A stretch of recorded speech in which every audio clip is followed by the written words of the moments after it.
حضرت جابر بن عبداللہ رضی اللہ تعالی عنہ سے مروی ہے، انہوں نے کہا کہ میں نے رسول اللہ صلی اللہ علیہ وآلہ وسلم سے سنا، آپ فرما رہے تھے جب تم رات کے وقت کتے بھونکنے یا گدھے کی ہنہنانے کی آواز سنو تو اللہ کی پناہ مانگو، کیونکہ وہ ایسی مخلوق دیکھتے ہیں جو تم نہیں دیکھتے، اور جب پاؤں پر سکون ہو جائے تو باہر کم ہی نکلو، کیونکہ رات کے وقت اللہ تعالیٰ اپنی مخلوق میں سے جسے چاہتا ہے پھیلا دیتا ہے۔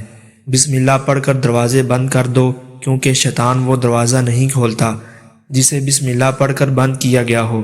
مٹکے اور برتن ڈھانپ دیا کرو اور مشکیزوں کے منہ بند کر دیا کرو۔